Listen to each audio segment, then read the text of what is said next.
হাসপাতাল যেন অনিয়ম, দুর্নীতি ও প্রশাসনিক বিশৃঙ্খলার এক ভয়াবহ আখড়া। পিরোজপুর হাসপাতালটি সরকারি হলেও এখানে রোগী সেবার চেয়ে দায়িত্বে গাফিলতি, কর্তব্যে অবহেলা এবং স্বেচ্ছাচারিতাই যেন নিয়মে পরিণত হয়েছে। ফলে সেবা নিতে আসা মানুষ যেমন হচ্ছে হয়রানির শিকার, তেমনি পোহাতে হচ্ছে ভোগান্তি।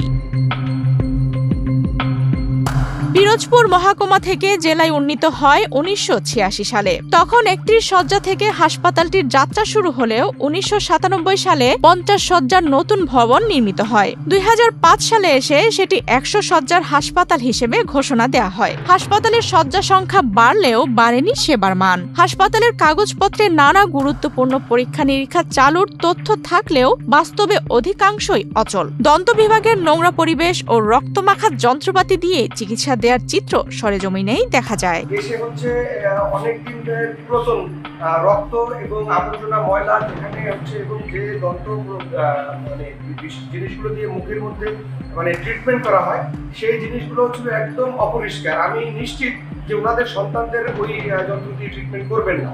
পরবর্তীতে আমরা হচ্ছে আরএমও সাহেবকে বলে সতর্ক করে দিয়েছিলাম এখানে, এবং বাথরুমের হাতবিট যেটাকে বাথরুমে থাকে বাথরুম পরিষ্কার সেটা হচ্ছে এই যন্ত্রপাতির সাথে লাগানো রেখে দিয়েছিল। এক্স-রে মেশিন থাকলেও অধিকাংশ সময় তা থাকে অচল। অভিযোগ রয়েছে হাসপাতালে দেয়া হয় নিম্নমানের খাবার ও পরিমাণেও তা কম। নির্ধারিত আসনের বিপরীতে রোগী বেশি থাকায় রয়েছে খাবার না পাওয়ার অভিযোগ। ফলে ভর্তি হওয়া রোগীদের যেমনই বাড়ছে ভোগান্তি, তেমন বাড়ছে খরচ। ওয়ালটন এখন দেশের সীমানা পেরিয়ে পৌঁছে গিয়েছে ৫০টিরও বেশি দেশে।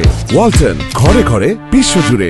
এই যে খাবারগুলো দিতেছে হসপিটাল থেকে আজকে একদম নিম্নমানের, এই খাবার খাইয়ে একজন মানুষ বাঁচতে পারে না। আসলে খাবার রুচিতে আসে না, মানুষ খাইতে পারে না। একজনের খাবার আর একজনকে দিয়ে দেয়। এখানে স্টাফরা বসে ভিতরে কাঁচা থাকে, সবজি যদি দেয় তাহলে তা কাঁচা থাকে। পুরো হসপিটাল জুড়ে দুর্নীতি হয়। খাবারে পরিমাণে কম দেয়া এমন অভিযোগ অস্বীকার করে রাধুনী জানান, ঠিকাদার যখন যেটা পাঠায় তাই রোগীদের রান্না করে দেয়া হয়। আমরা সবকিছুই ঠিক মতন দিই। এখন রোগী তো অভিযোগ থাকবেই। না আগেও যেরকমের ছিল এখনো সেই রকমের। এই যে মাংসটা যখন রান্না করি আমরা কাটি তখন থাকে এক রকমের, রান্নার পরে হয় আর এক রকমের। হাসপাতালের অনিয়মের কথা স্বীকার করে সিভিল সার্জন জানান, জেলা হাসপাতালের সকল বিষয়ে মনিটরিং করার জন্য একটি কমিটি আছে। পরিষ্কার পরিচ্ছন্নতা, ঔষধ, দালাল সহ খুব শীঘ্রই সব সমস্যার সমাধানের ব্যাপারে আশাবাদী এই কর্মকর্তা। হাসপাতালে আমাদের অপরিষ্কার পরিচ্ছন্ন এটা একটা সারা একটা দীর্ঘদিনের ইস্যু। তো আমি মনে করি যে আমাদের যে পরিচ্ছন্নতা কর্মী তাদেরও সংকট আছে। তারপরে আমরা আমাদের সর্বোচ্চ চেষ্টা করে যাই যাতে আমাদের হাসপাতাল আমরা পরিষ্কার পরিচ্ছন্ন রাখি। দালাল আসলে এটা একটা জাতীয় সমস্যা আমাদের এখানে। আমরা দালালদের সাথে মানে মুক্ত করার ব্যাপারে আমরা খুবই কনসার্ন।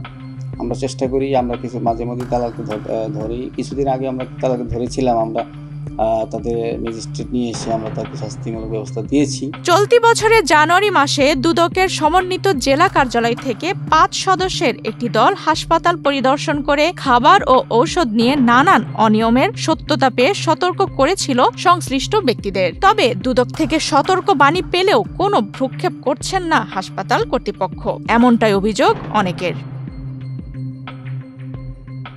আফসানা রিপা, বাংলাদেশ প্রতিদিন।